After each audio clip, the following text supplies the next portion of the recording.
Wonderful. All Alrighty. right. Well, hello everyone. My name is Monia. So just a few notes so you know what's going on.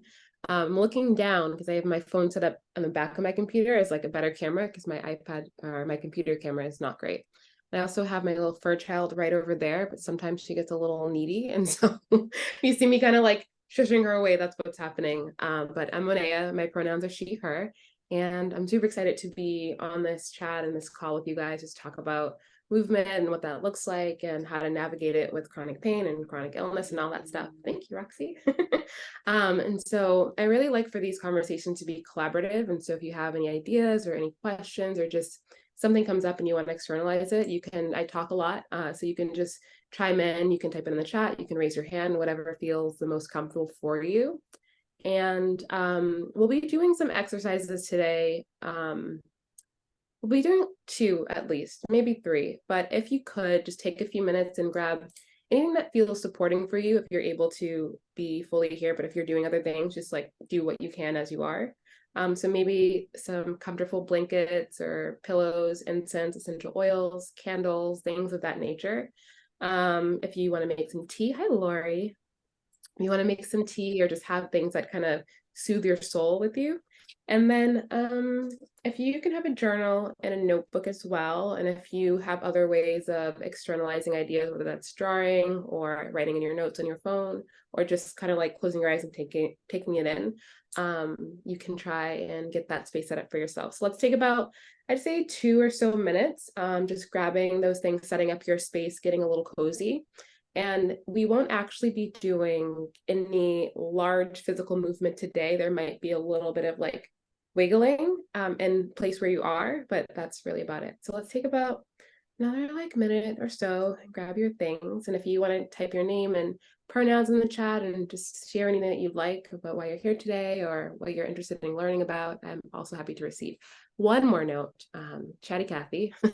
I just put a Spotify playlist in the chat, and it's one of my favorite playlists I use for restoratives.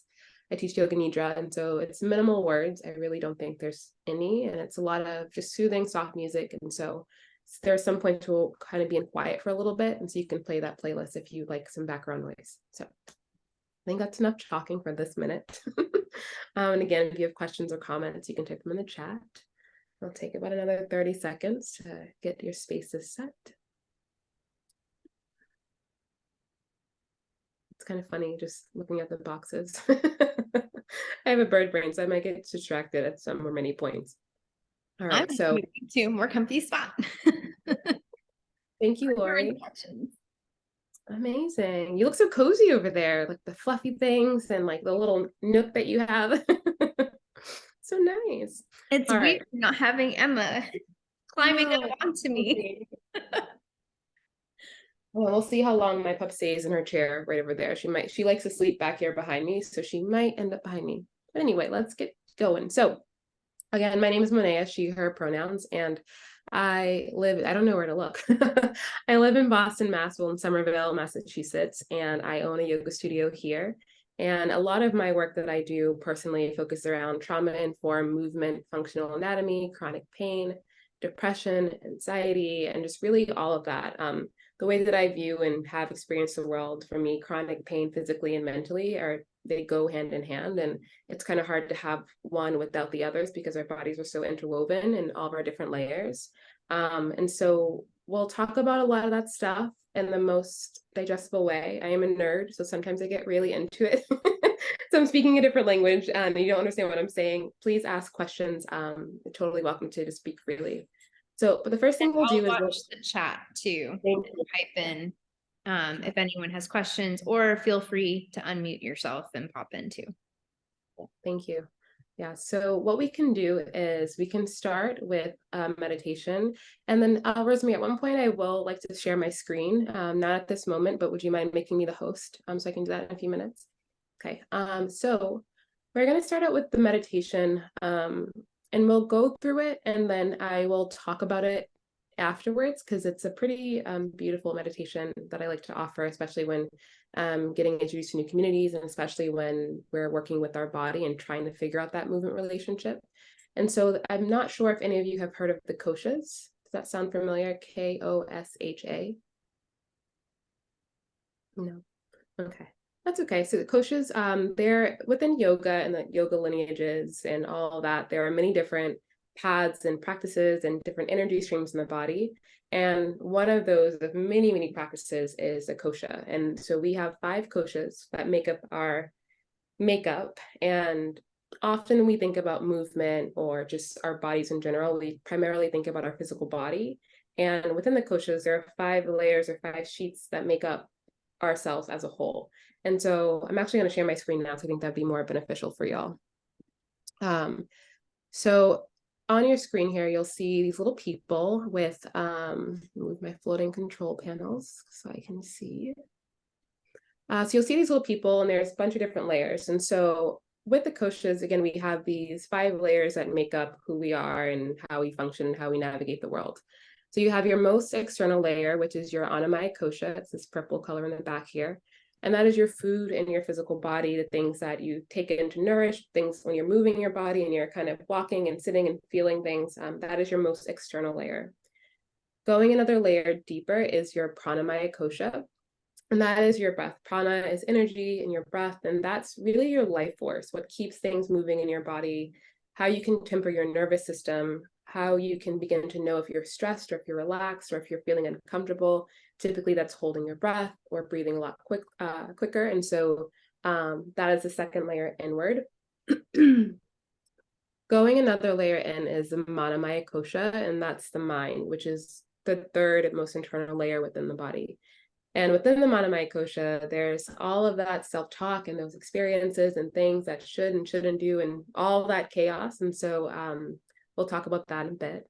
And going another layer deeper is the Vijnanamaya kosha, and that is your intuition, your wisdom, your ego, all of that stuff kind of settling deep within you. And it's the things that either the ego is so active that there's not much room left for the wisdom, or you're really intuitive and settled into your wisdom where the ego is kind of doing its own thing and not really too present, which is kind of the goal. We want to move away from the ego.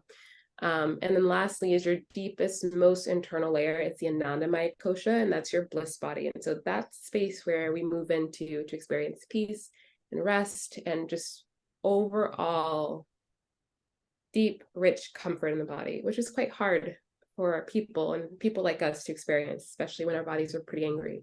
And so what we'll do is a meditation, and I'll kind of talk through these layers. And as you're moving through the layers, there may be a point in time where your awareness of whatever that is might not go any deeper.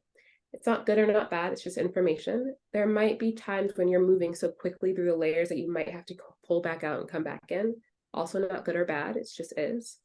And there may be points where it gets a little too personal and you don't actually want to keep moving inward, and know that you do not have to.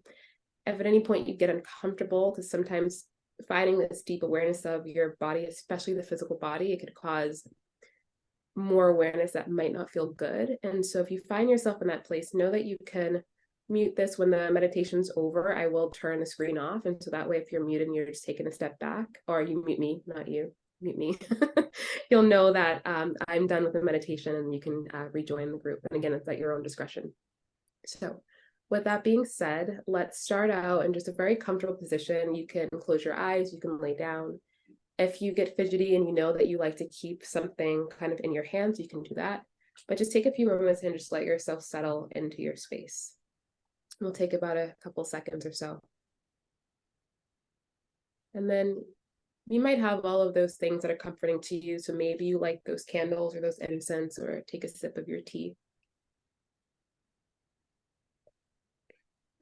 And if you are doing other things and still want to experience this to some degree, just take a really big breath in and a really big breath out, and just welcome in a new experience or a familiar experience.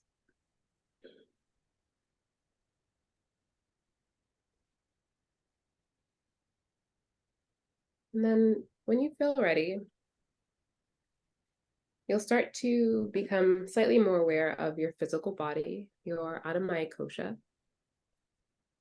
And by that, you might just dance around and find the hard points. So your knees, your elbows, the shoulders, the ankles, the heels, things that sometimes don't really have too much awareness, activation.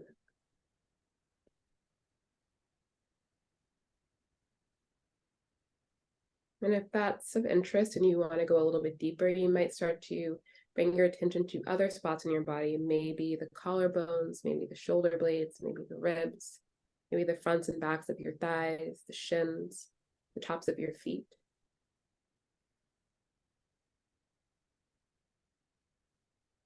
And let's let your mind or your energy kind of dance around those spaces. You can go in any direction that feels the most natural for you.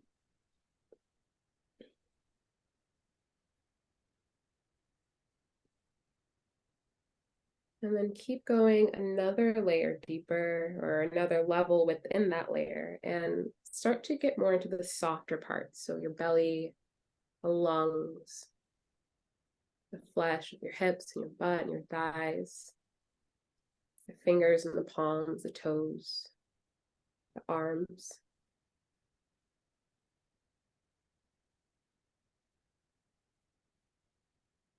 Maybe the head and the neck. You might get very specific and do the crease of your knees and your elbows, the space between your toes, behind your ears. And as you're dancing around, exploring these spaces, you might begin to become more aware of individual sensations. And try not to place any judgment, not good, not bad, just is. I'm aware of this. I'm aware of that. And again, if you find yourself going too deep, come back out, find the pointy parts, knuckles, elbows, knees, the ankles.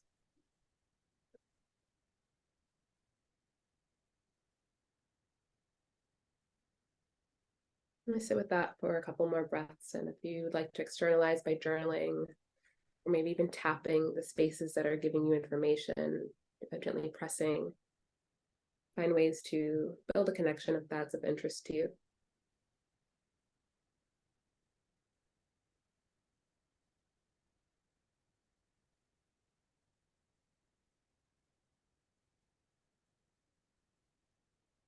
And then you'll move another layer deeper into the pranamaya kosha.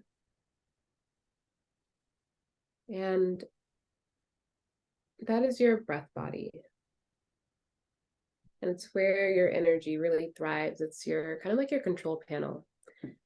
And so without trying to change your breath, trying to change the direction, the pace, the capacity, just notice your breath. Not good, not bad, just your breath.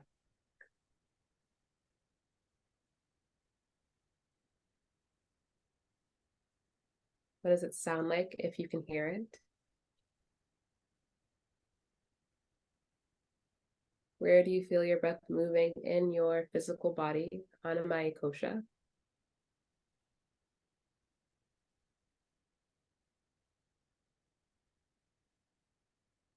Is your breath existing just in one spot, or is it traveling around? Is your breath hard to find?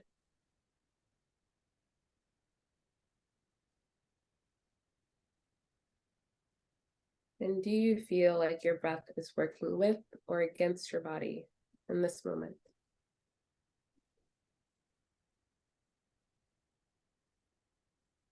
And again, not good, not bad, it's just your breath.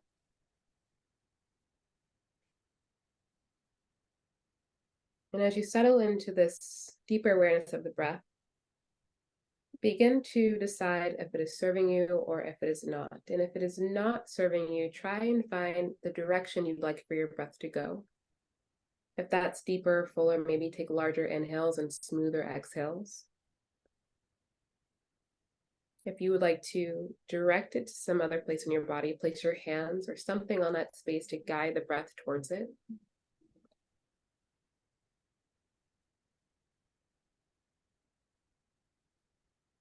And if the breath is serving you, stay as you are and just let your mind and body and energy continue to experience the breath as it is.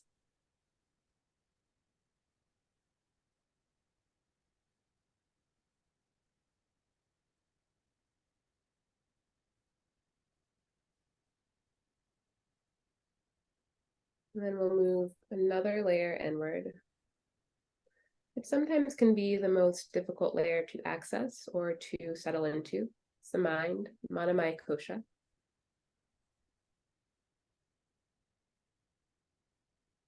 And if you're finding that it is a whole radio, different channels happening in your head, and things are kind of floating and buzzing around and can't really get a grasp to settle it or slow it down, begin to associate your mind with an element.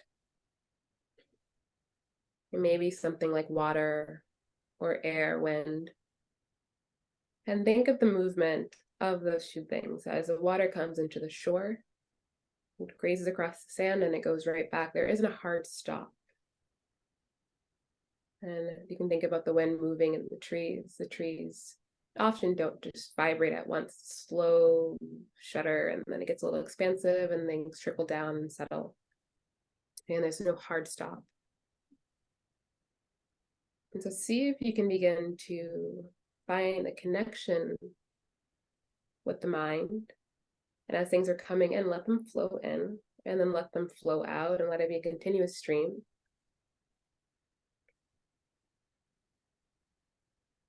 And if the mind is soft, that's okay. If the mind is full, that's okay.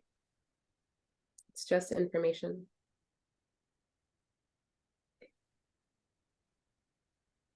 And for some of us, moving inward and trying to pair the mind might be adding to that chatter. And so sometimes it's helpful to use your hand or your pen and just trace it along the paper with your eyes closed and just let your hand just be the release of the thoughts.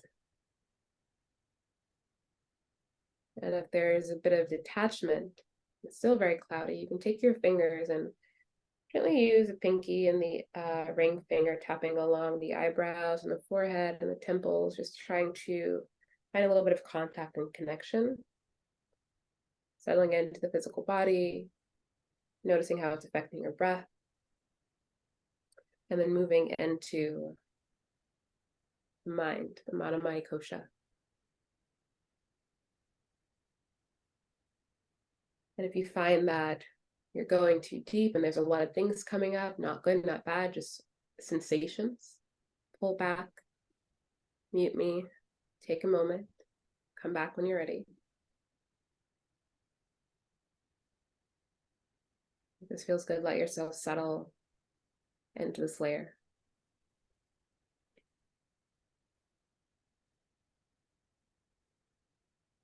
And then oftentimes when we start to settle into the mind, our ego starts to get a little chatty. I should be doing this. I should feel this way. Why isn't this happening? How come I can't get here? That's the Vijnanamaya kosha. That ego can be very, very inflated, very, very powerful. And so see if any of those experiences, that self-talk is happening. Can you try to move away from the shoulds and the coulds and supposed tos and settle into what you feel intuitively in your body, in all of the layers of yourself, like that gut feeling. And it might be hard to access, and that is okay. Sometimes the ego can be so chatty it overpowers the rest. And so beginning to become aware of the ego creates space to settle back into your intuitive nature.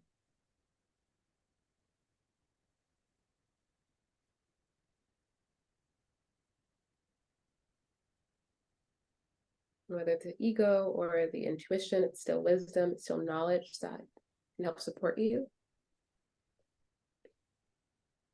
So again, not good, not bad, it just is.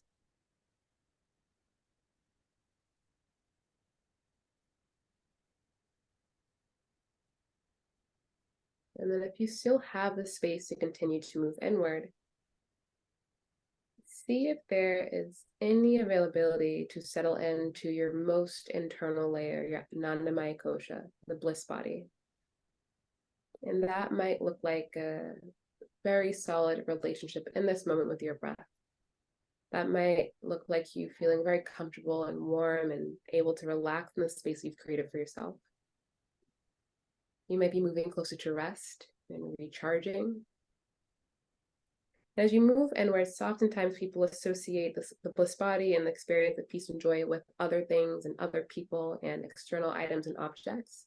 So see if you can just settle into what that feeling of peace and joy is at the essence. I could help you settle into that. I know it's very esoteric. Let's see what comes up for you.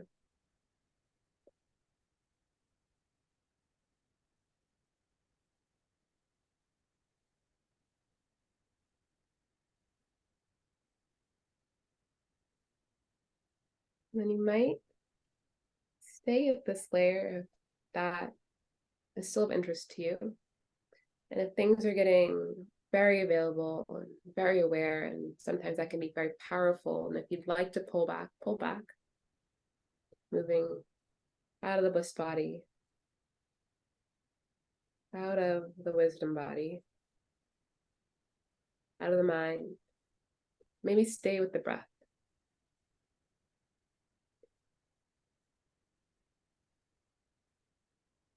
And I'm going to go ahead and mute myself. And for about the next, let's call it 3 minutes, see if you can just allow any part of your nature or experience right now to explore these layers. Whether you're writing, whether you put the playlist on, just listening to some sounds, whether you just close your eyes and lie back, but just give yourself a couple of minutes to process and gather.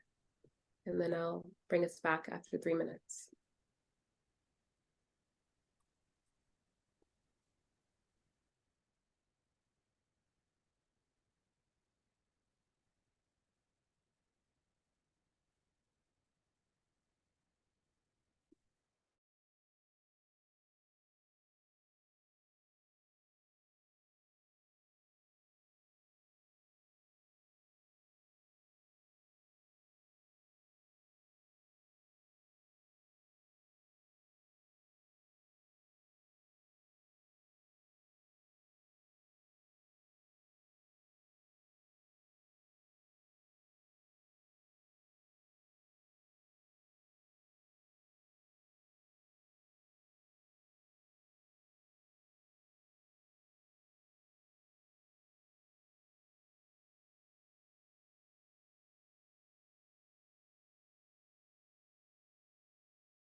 Begin to start to create space, but come back a little bit to surface.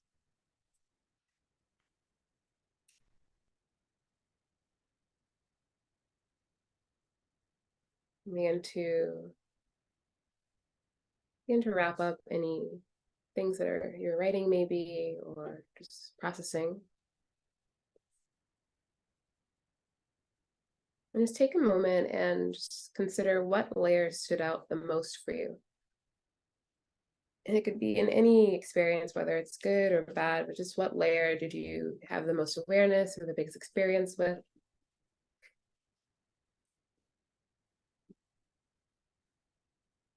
And then write down any thoughts, any words, colors, feelings, things that you might associate that layer with.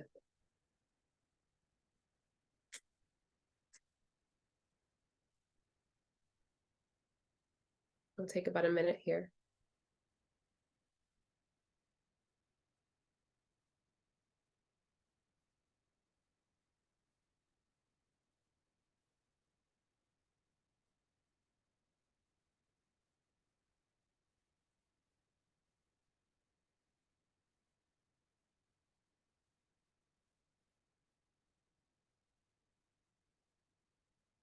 And another 30 seconds or so. And don't feel rushed to kind of get all the words out. If you're writing, know that you can continue to write and jump in the conversation whenever you're ready.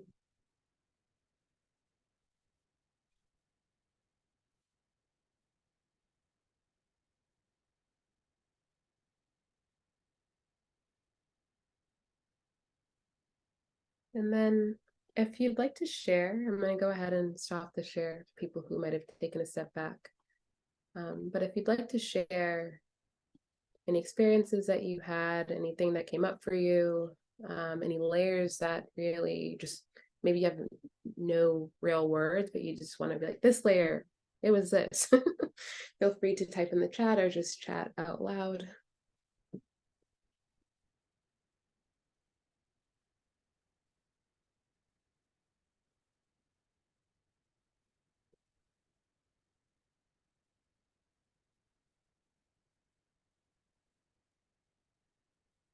First off, thank you for this meditation. I really loved it. A couple of things that came up for me were I did not realize how shallow my breath was until getting to that layer. And I saw a lot of like greens and blues, and I really loved when you also shared the example of water, because I already was feeling the waves as I was breathing in and out. But then also when we got to mind, my brain hurt. I didn't realize it's been a long day. But I just felt like this major release, and I loved the example you gave of this that helped so much for me to really feel like I could clear my mind, not to get rid of anything, but just make space and open myself more to the rest of the experience. So thank you. Yeah, thanks for sharing. Sometimes just giving a moment to notice a specific space within yourself will give you so much information, rather than just like, oh, my head hurts, and then keep going along. And you're like, wait, no, this is also happening too. So I wonder like how that works together. So yeah, it's pretty cool. I guess that's something in the chat. Yeah, breathing's a big one. Breathing is something that we do every single day. We do it all day long, and we don't realize that we're doing it because we need to do it to survive. And it just kind of lives on its own in the back end. And the only time we really notice our breaths if we're afraid or startled or uncomfortable, or if we're doing a movement class of some sort, because this instructor is reminding you to breathe because of weight breathing works, I'll talk about in a second, because I'll get on another tangent if I go there. But yeah, breathing is huge. Joy, peace, and ego. Yeah.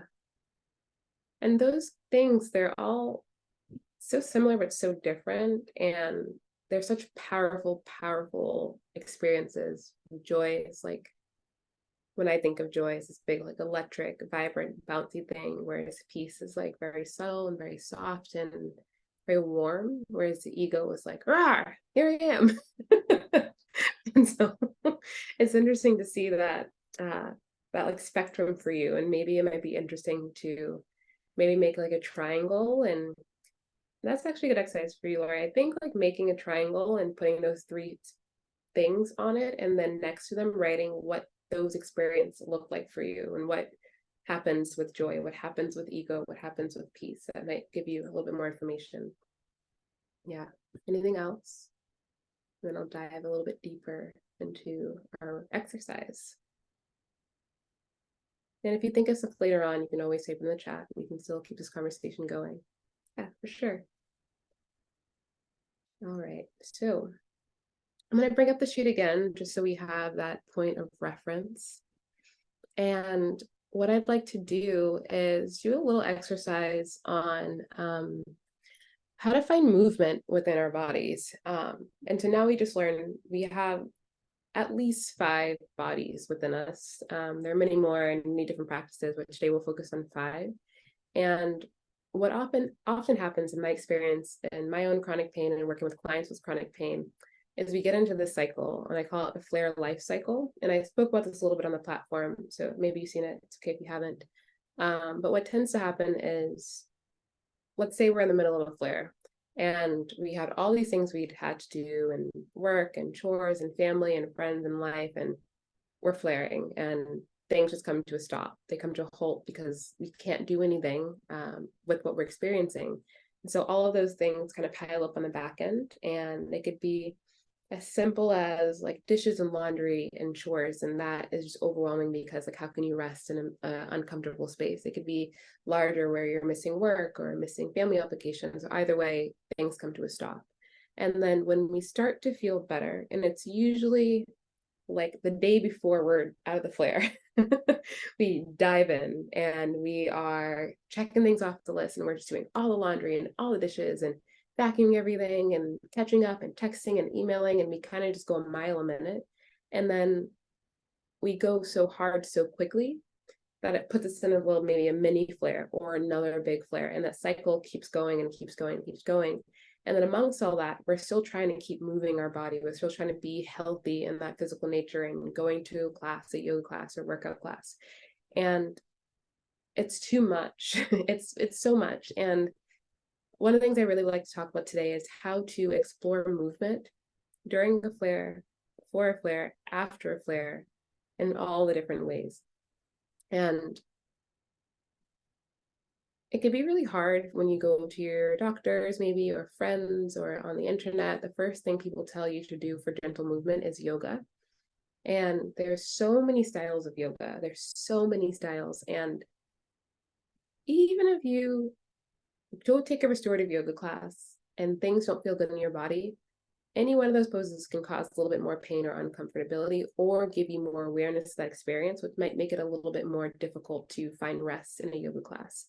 Doing it online sometimes can be hard just because there's no one else in the space, and sometimes we feed off that energy. And doing it in a public class could be hard because you might just want to lay down and be in community, and some spaces aren't set up that way. And so yoga is fantastic, but sometimes it's not the thing that we should start with to, and I'm a yoga teacher saying this, so there's that, but it's not the thing, in my opinion.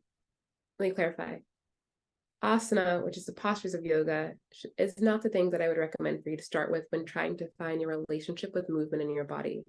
And so looking at our koshas and the layers that we have on the sheet here, you have all of these 5 layers.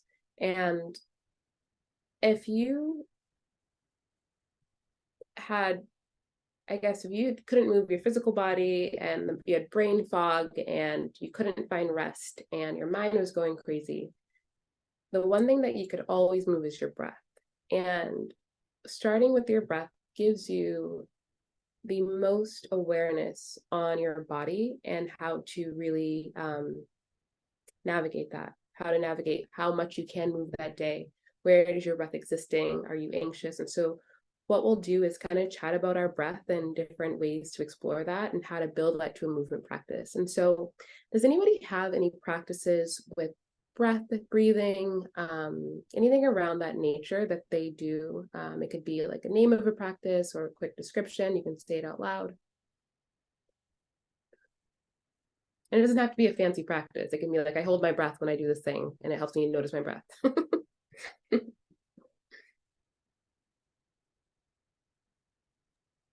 Sometimes I'll count to 3. I'm thinking of like when I'm biking and I really need to like figure out my breath. I will, yeah, I'll like breathe in for 3 and then breathe out for 3, but I try to breathe out slower. And yeah, I saw Rosemary said box breathing also. That's the one where it's like 4, 4, 4, 4. I do that one too. Yeah. I love breath practices. Thank you for sharing, both of you, just because you can do them anywhere and no one will know that you're doing them, especially when you're doing the more personal ones. And so when I work with my private clients and we're trying to find a relationship with breath or movement, I start with the breath. And I start with the breath because, like I said before, in any movement class, any workout class, yoga class, they're always going to offer the breath. And the number one cue that people offer for breath is breathing into your belly.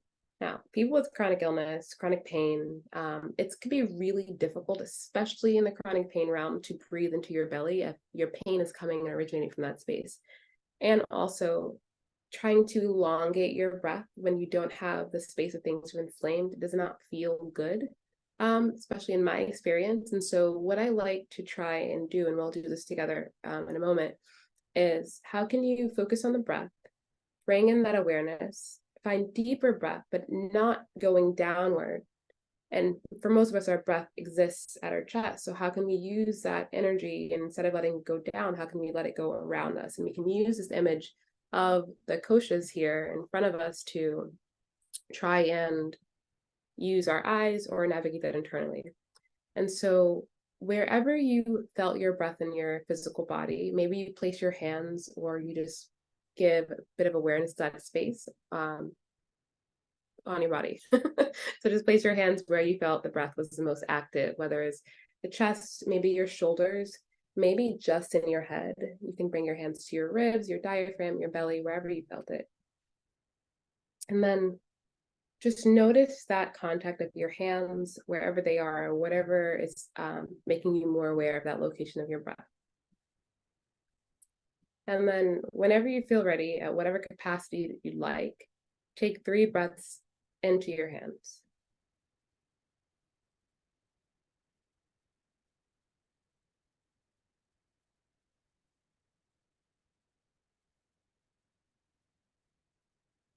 And then take your hands down, give yourself a little wiggle, let your hands and wrists roll out, maybe reach your hands up and find a stretch, maybe drop your head side to side, maybe round your spine and lift your chest or roll your shoulders a bit. And we're just moving around some of that energy, some of that breath that you just brought into the body. And then now bring your hands back to that same space. And instead of you trying to breathe into your hands, try to breathe away from your hands in the opposite direction. And so if you had your hands on your chest, try to breathe to your lungs behind you. And it's kind of tricky. So maybe you just imagine what your breath might look like coming in through your nose, traveling down your throat, and then into that space behind your hands.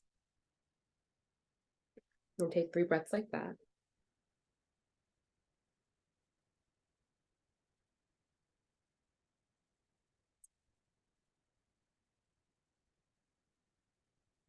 And then wiggle again and see if there's any new movement that you might welcome into those spaces that you just explored.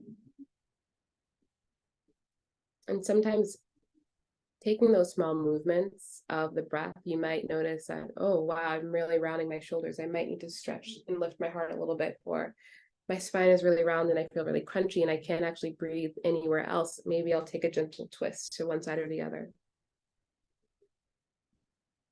And then find some wiggles. Do what feels nice and comforting. And then now without your hands, think of the center of that space, wherever you found the very core, the size of a pea, the size of a grapefruit, whatever you'd like. And then as you breathe in, think that that little circle is growing and expanding all around your body. The breath doesn't have to get bigger, but try to make it expand energetically. Again, I know that's esoteric. See what comes up for you.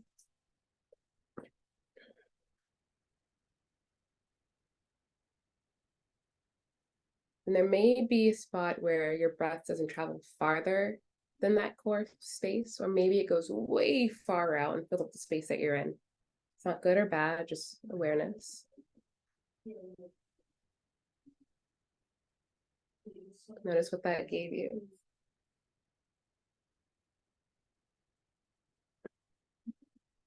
And then now take a few moments. You can write it down, you can share it in the chat or talk, and maybe share what that felt like, if anything came up, and if it maybe invited any awareness of what you want to move in your body.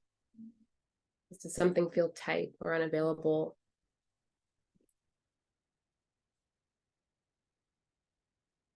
Maybe you just want to wiggle.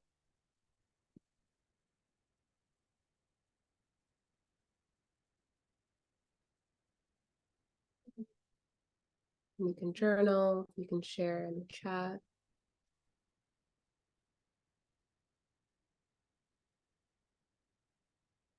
And while you're processing, kind of start piecing things together. So when we are in these flare cycles and we're trying to find movement, oftentimes we either have so much awareness of our body that we're hyper aware, or we completely disassociated and there's not really room to explore what might feel good for us. And so when doing a practice like the kosher scan, you can begin to settle into a layer that's feeling the most prominent for you. And that might also begin to give you some more information about your body and then your breath to figure out what movement might be the best for you. And so let's say Rosemary, words. You mentioned that your breath felt shallow, and you were seeing some colors and things like that. I would ask you, what do you think in a gentle movement realm would support shallow breath and those bright colors? What comes up when you think about how you would move that energy? For me, anything that just kind of gently moves this portion of my body, it makes me mindful around my breath. So that might be cat cow. It might be laying on my side and just kind of stretching like a thoracic stretch, because that's what tends to get tight and I just don't breathe. Just move out of place all the time. So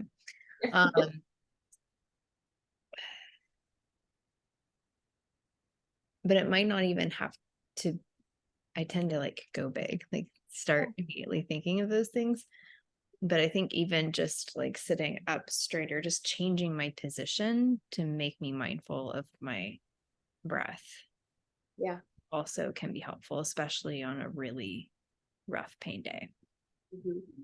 Yeah. And that's where this all starts. And I think those are all really great examples. And I love that you spoke to it being big, and you did even like make your arms expansive, and you like open your heart quite expansive. And that alone, that's part of the ego falling into more of like, let's do these big things and go all the way and be big and let's feel better.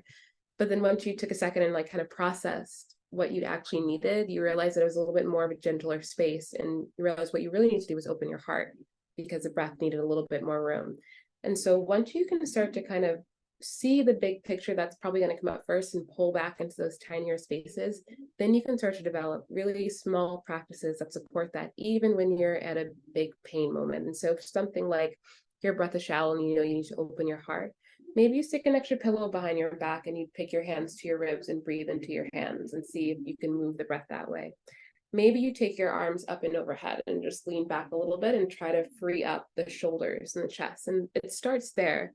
And I always tell my students that when we start to build these really tiny practices of movement, very subtle, very small, very bite-sized, the next time our body is into that experience of that shallow breath or those shoulders rounding in, you're going to naturally begin to find those movements on your own.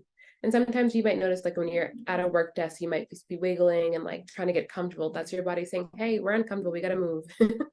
And so when you start to do these practices and you start to build these very tiny bite-sized rituals for yourself, they start to become integral, like second nature in your body. And then over time, your body will be able to experience more. And I think the best example, and Rosemary and I were talking about this a couple of weeks ago, but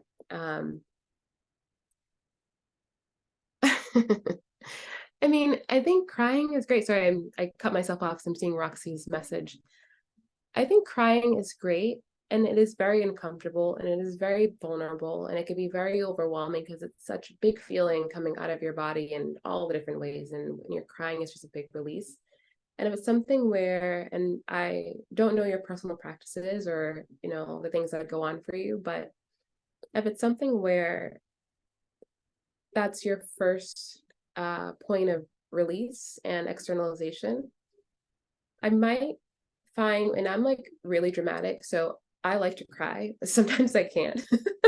And so, and I know that for me, it helps me process because sometimes getting out words and externalizing by writing down feels way too vulnerable because words feel permanent for me.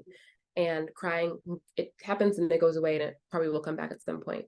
And so what I do is lean into that, and I'll watch a sad movie and then cry to the sad movie because at least it's giving me something to cry. And of course, we have a reason for crying, but it gives us something else to focus on and release that. When you're finding a breath practice and it's creating all of that energy, I'm curious, and you don't have to share this, it's quite personal. So I'm curious for you to explore, where are you feeling that breath? Is it here? And if it's here, you're probably holding a lot of grief in your body. And it'd be really interesting for you to find a very gradual, a very slow, a very personal practice of movement that starts very simple. And you might just start by tapping and just becoming more aware of those tender spots in your body and your human experience. And that might help. Crying is a very normal reaction to becoming more aware of our bodies. We hold so much internally, and we often don't have space to let it all go or talk to somebody else who has the same exact experience as us, because we all have different life experiences. And so I do want to say, like, crying is very uncomfortable, but it's also very helpful and also very soothing. And I'm sorry that it might not feel good right now.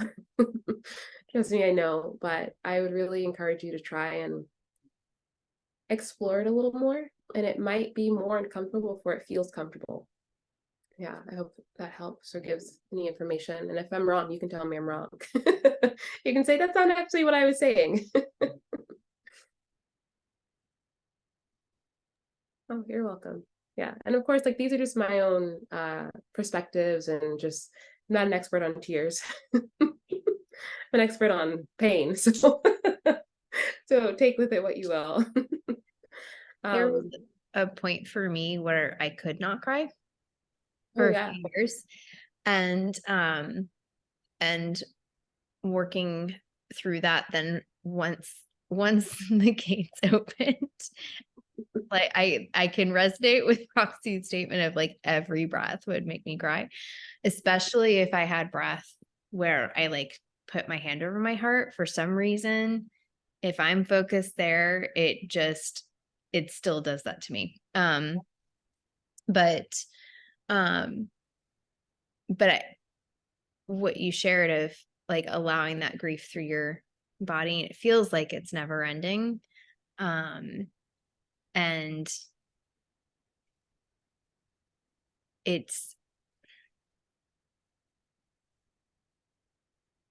we never know when that end is going to be, or if there is an end. For me, it wasn't necessarily an end. It was more of some of those tears did shift to joyful tears and not grief tears. And the feelings around the crying changed for me over time. Mhm. And so that's just a little observation from, Yeah.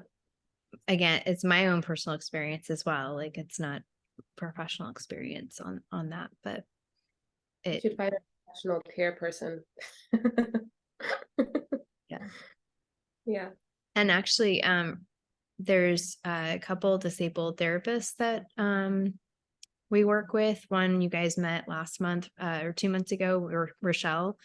The other is Liz, who goes by The Unburdened Life, and offers sliding scale options. But they're both EMDR therapists, so that's embodiment, and that might be another resource to look at. Mhm. Yeah, thank you for sharing that. And that's the thing too, with movement, the movement practice, it isn't just moving our physical body. I think personally, we primarily move our energy, and that leads to that physical practice of movement, moving our limbs and twisting our spine and things like that. And so, yeah, thank you for sharing. That was really helpful. And I will say too, and we didn't speak on this, and I'm going to try to be very, very, very simple for the sake of time. But our breath is kind of the temperature for our nervous system. And so we have our parasympathetic nervous system and our sympathetic nervous system. And basically, putting it very simple, you have your fight or flight, which is when your nervous system is like, we have to go, we need to get safe, we are in pain, we got to shut down, we got to turn off all things, our digestive system stops working and doing things it's supposed to do, and our body kind of just goes into like flight mode, ready to go, ready to get to safety. Then you have your rest and digest side, which is maybe somewhere where you might be exploring, you're able to sit down and listen to this and you're feeling somewhat comfortable or enough to be able to like engage with humans in some level. It's where you're able to sleep and kind of just rest and snuggle. And there are ways that the breath can temper our nervous systems. And if you're focusing on your breath and you're getting a lot of information and you're allowing yourself to settle into what's happening, what's moving in your breath, it might be a connection that might have just been accidentally created of you or whoever finding the breath as a release, and that's giving the release of tears or the release of these big sensations. When you're breathing quite quickly and you're maybe hyperventilating or you're running and you're dancing or things like that, the heart rate goes up and then the energy goes up. So you're not necessarily in fight or flight, but you are activating that more energetic nervous system. And we all know if you run too fast, your heart gets beating and crazy. And that's kind of the same thing happens when, you're in pain or you're trying to get to safety and things like that. Whereas when you're breathing slowly and you're trying to let the breath kind of ooze out of the body and kind of find a softer space, that's moving more into the rest and digest area. And through that lengthening the exhales, it still could be a channel to release anything that's lingering. And so and I know that's like kind of like, blah, and we can have another call and talk more about our nervous system, but if it's of interest to you, just start to look into how the breath works with your nervous system. And you put that on Instagram, you'll get so many cute little cards that come up and give you all these different little tidbits of information. So nervous system and breath relation is what I would put in the little search bar. But wow, this is not enough. I had more stuff I want to talk about today, and we don't have time to talk about it. So let me just look at my notes really quick. Okay, so the last prompt I'll give for you guys or you pals to process and think about over the next few weeks, and you can always message me on the platform and we can have more conversations about this in whatever capacity you'd like. But I'd like for you to try, oops, I kicked my camera, try and think about, what does movement feel like for you? What feels good about it? Not what movement or how to move, but what feeling does it give you? Like, what are you looking for when you're looking for movement? It could be joy, it could be release, it could be power. And first try and find that feeling, or just move through life and notice when you feel that whatever it is of movement, what that is for you. And then once you find that thing, see if there are other things that you could do that maybe aren't so large that still give you that same experience. And I think that's a really good practice to start to find movement to support our bodies without going too hard, too fast, too soon. And if you have ideas or thoughts, feedback, questions, anything at all, I'd love to hear it, whether I'm reading it in my head or you're saying it out loud. Yeah, it's a fun one and it's something that I've had to work on myself. I'll share a little bit about my movement experience. So I teach yoga and I have been doing it for a while. So my body is kind of conditioned to withstand bigger shapes because that's just how my body's adapted over the years. But recently I've tried to get into strength training at the gym. And every time I go to the gym, I can do handstands, I can do arm balances. I go to the gym and I do 30 minutes of strength training, I'm flaring for a week, like full on flare. And it was so wild for me to be like, why can I do all these hard yoga things, but I can't pick up weights and put them down? And then I finally talked to my PT about it, and we realized that my body isn't ready for those types of movement because I'm going too fast into it. And you're welcome, Jamie. Thank you. But I'm going too fast and I'm not giving myself time to build up that strength because it's different. And so know that I still go through it too. I don't got it all figured out. I wish I did, but I don't. So you have ideas, send them this way. But thank you all so much. This was very nice. And I hope to hear from you more and hear your stories and feedback and things like that. So thank you. And I'll send Rosemary, oh, actually I'll post it too, but I'll send this to Rosemary, the sheet. So if you want to use it for your own, whatever you'd like, you'll have a copy of it too. Thank you so very much. And this was incredible. Every single session with you is so beautiful. I'm like a whole new person every time. As we chatted through last month, there are going to be some changes. I'm trying to shift to a new platform because we're not really utilizing all the aspects of this platform other than these small groups, which have been absolutely wonderful. Those are not going to change. But one thing that Monia and I have been trying to figure out in the movement space is some folks did mention through some messages to me that they would appreciate getting kind of like a collection of all of our practices that we've had with Monia and offering that as like a package versus, we were doing those 20-minute or 1 hour sessions and people just weren't attending. And so we wanted to provide that space where people can take them whenever they want to. But Monia, I don't know if you have any questions for them while we have them as to what offerings you'd like to provide. So I'm working on building some training courses around movement, relationship with movement, how to move the different layers in the body, different practices to start to build things like that. But if there's anything specific that you're like, I really want to learn how to do this thing, my brain is big. There's a lot that happens up here. And so I'm sure that whatever it is, I can find a way to get to it. And so you can message me on here right now, or you can send me a message on the other platform. But anything that you really want to dive deeper into in any capacity within the movement, wellness, yoga, energy realm, let me know. And I can definitely build that content for you.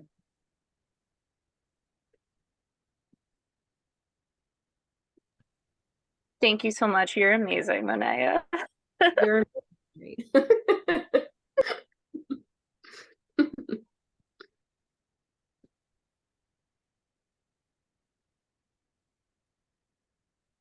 A cute little heart. I love that Zoom has these like fun little like graphics now. Before it's just like a little stamp, and now it's like alive.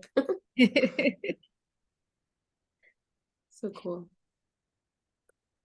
Well, thank you so much. It was so great to see all of you. I'm going to stop recording.